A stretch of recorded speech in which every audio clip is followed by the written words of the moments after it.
전경 속 역사 인물 소개. 태호 복희씨. 전경 행록 4장 17절. 무신년 4월 어느 날 또 종도들에게 가라사대 이 세상에 성으로는 풍성이 먼저 있었으나 전하여 오지 못하고 다만 풍채, 풍신, 풍골 등으로 몸의 생김새의 칭호만으로 남아올 뿐이요. 그 다음은 강성이 나왔으니 곧 성의 원시가 되느니라. 그러므로 개벽시대를 당하여 원시 반본이 되므로 강성이 이를 맡게 되었나니라 하셨도다. 태호 복희씨는 성이 풍이며 목덕으로 왕이 되었습니다. 태는 매우, 호는 밝다는 뜻으로 복희씨는 덕이 높은 천자로서 매우 밝아 해와 달과 같다는 뜻입니다. 사망 5제 중 최초의 왕이며 성을 풍이라고 했습니다. 현 중국의 하남성 진주에 도읍했고 재위 기간은 115년이었습니다. 복희씨의 탄생 신화를 보면 다음과 같습니다. 중국의 서북방 수말리 되는 곳에 화서씨의 나라라는 극락세계가 있었습니다. 이 극락에 화서씨라는 여자가 살고 있었는데 한 번은 동쪽에 있는 르택이라는 호수에 놀러 갔습니다. 그곳은 나무가 울창하고 풍경도 더없이 수려한 곳이었습니다. 그녀는 호숫가에 찍혀 있는 어떤 거인의 발자국을 우연히 발견했습니다. 워낙 신기하고 재미가 있어서 자기의 발로 그 거인의 발자국을 밟아 보았습니다. 그때 어떤 기이한 기운을 느끼고 나서 곧 임신을 하였습니다. 후에 아들을 낳았으니 그 아이가 태호 복희씨였습니다. 호숫가에 찍힌 발자국의 임자는 누구일까요? 고서에는 기록이 없다고 하나 르택의 주신으로 호수를 주관하고 있는 신, 곧 르신일 것입니다. 열자에 의하면 복희씨의 형상이 인면사신 또는 인면용신이라고 기록된 것으로 보아 복희씨는 화서씨와 르신의 아들이라 추측할 수 있으며 스스로 충분한 실력을 지니고 있었습니다.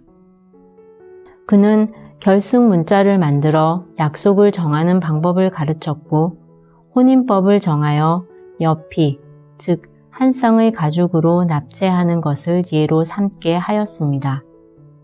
거미줄 모양을 본따 어망을 만들어 고기를 잡을 수 있는 기술과 새 그물로 새를 잡는 법도 가르쳐 주었습니다.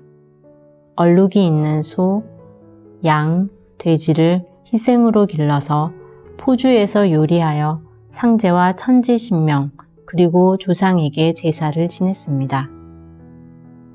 태호 복희씨가 인류에 미친 가장 큰 업적은 처음으로 역의 8궤를 만든 것입니다.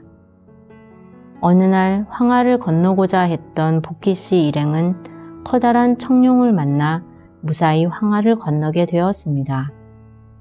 황하를 건너자 청룡은 용마로 변하였습니다. 그때 용마의 등을 보니 주먹만한 크기의 별동 모양의 점들이 나열되어 있는 것을 보았습니다. 복희씨는 용마의 등에 그려진 그림을 연구한 끝에 천지의 법칙과 만물의 이치를 살피게 되었고 이를 설명할 수 있는 8궤를 만들게 되었습니다. 거는 하늘을 나타내고 고는 땅을 나타내고 감은 물을 이는 불을 가는 산을 지는 천둥을 소는 바람을 태는 늪을 나타냅니다.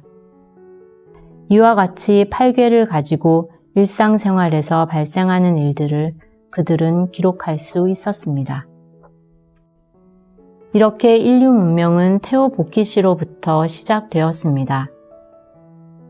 전경 행록 2장 5절에 상제님께서는 복희 씨가 인간으로 처음 풍이라는 성을 사용하였다고 밝혀 놓으셨으며 또한 내장산에 가셨을 때에는 세계 유의 차산출, 기운 금천 작물 화, 응수 조종 태호 복, 도인 하사 다 불가 라고 읊으시며 인류의 조정을 복희 씨라고 말씀하셨습니다. 이처럼 태호 복희 씨는 우주의 이치를 깨달아 천지신명을 하늘에 봉하고 인세의 법도를 폈으며 많은 문화를 발견하였던 커다란 성인이라 할 수 있습니다. 그럼에도 많은 사람들이 신화 전설상의 인물로 알고 있음에 상제님과 도주님께서 복희 씨의 역사적 사실을 정확히 밝혀주셨다고 할 수 있습니다. 끝으로 여주 본부도장 벽면에 새겨진 글에 다음과 같은 내용이 있습니다. 우주가 우주된 본연 법칙은 그 신비의 묘함이 태극에 제한 바, 태극은 외차 무극하고 유일무이한 진리인 것이다. 그러므로 이 우주의 모든 사물은 곧 천지일월과 풍내우로와 군생 만물이 태극의 신묘한 기동작용에 속하지 않음이 있으리요. 창생을 광제하시는 분이 수천 백년 만에 1차씩 내세하시나니 예컨대 제왕으로 내세하신 분은 복희, 단군, 문왕이시오. 사도로서 내세하신 분은 공자, 석가, 노자이시며 근세의 우리 강증산 성사이시다.